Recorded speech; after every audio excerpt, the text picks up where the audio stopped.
नमस्कार मंडळी.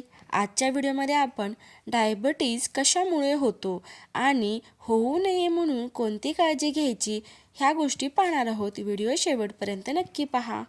तर डायबिटीज कशामुळे होतो आणि डायबिटीज होऊ नये म्हणून आधीच कशी घ्यायची काळजी. मधुमेह आता एक जागतिक आव्हान बनले आहे, जो फक्त नियंत्रित केला जाऊ शकतो. एका अभ्यासाच्या मदतीने म्हातारपणात मधुमेहाचे कारण समजून घेण्याचा प्रयत्न करण्यात आला आहे. यामध्ये स्वादुपिंडातील काही अंतःस्रावी पेशींच्या नुकसानाबाबत संशोधन करण्यात आले आहे. जाणून घ्या या अभ्यासात काय आढळून आले, डायबिटीज कशामुळे होतो आणि डायबिटीज होऊ नये म्हणून आधीच काय घ्यायची काळजी ते पाहूया. मधुमेह आता एक गंभीर आजार बनला आहे.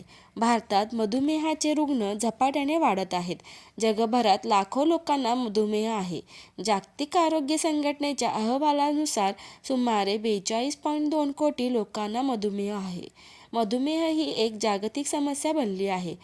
टोकियो मेट्रोपॉलिटन युनिव्हर्सिटीच्या काही संशोधकांनी वाढत्या वयामुळे होणाऱ्या मधुमेहाविषयी अभ्यास केला आणि त्यांना असे काहीतरी सापडले की जे वृद्धांमध्ये मधुमेह टाळण्यास मदत करू शकते. स्वादुपिंड हा इन्शुलिन सोडून रक्तातील साखरेची पातळी नियंत्रित करण्यास मदत करतो. इन्शुलिनच्या कमतरतेमुळे मधुमेहाचा धोका वाढतो. या पेशी अंतःस्रावी पेशी आहेत, जे इन्शुलिन हार्मोन्स तयार करतात. वाढत्या वयानुसार या पेशी नष्ट होऊ लागतात, ज्यामुळे वृद्धत्वात मधुमेह होतो. अभ्यासात वय आणि जीवनशैली आधारे मधुमेह होण्याचा धोका किती असतो याबाबत निरीक्षण करण्यात आले आहे. यामध्ये असे समोर आले आहे की या पेशींची हानी महिलांमध्ये अधिक होते. या पेशींचे नुकसान टाळण्यासाठी प्रयत्न करणे गरजेचे आहे, ज्यामुळे मधुमेह होण्यापासून बचाव होऊ शकतो. व्यायाम करा. व्यायाम केल्याने शरीर सक्रिय राहते. यामुळे आपली चयापचय क्रिया देखील चांगली राहते. व्यायामामुळे आपल्या पेशींची इन्शुलिन संवेदनशीलता देखील वाढते, ज्यामुळे रक्तातील साखरेचे प्रमाण नियंत्रित राहण्यास मदत होते. वजन कमी करण्यात ही व्यायाम करणे महत्त्वाचे आहे. तर रोज 30 मिनिटे व्यायाम केला पाहिजे.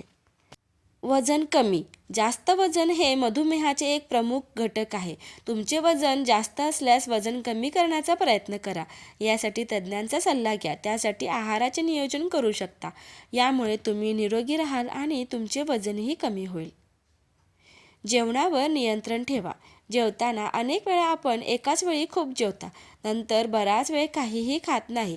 यामुळे आपल्या रक्तातील साखरेची पातळी अचानक वाढते. त्यामुळे मधुमेहाचा धोका असतो. एकाच वेळी जास्त खाण्याऐवजी थोड्या अंतराने थोडे जेवण घ्या. धूम्रपान करू नका. धूम्रपानामुळे इन्शुलिन प्रतिरोधक क्षमता वाढते, ज्यामुळे आपल्या शरीरातील पेशी इन्शुलिनचा योग्य वापर करू शकत नाहीत आणि रक्तातील साखरेची पातळी नियंत्रित राहत नाही. म्हणून जर तुम्ही धूम्रपान करत असाल तर तुमच्या डॉक्टरांचा सल्ला घेऊन ते सोडण्याचा प्रयत्न करा आणि तुम्ही धूम्रपान करत नसल्यास निष्क्रिय धूम्रपान देखील टाळण्याचा प्रयत्न करा. व्हिडिओ आवडल्यास व्हिडिओला लाईक, शेअर आणि सबस्क्राईब करायला विसरू नका. धन्यवाद.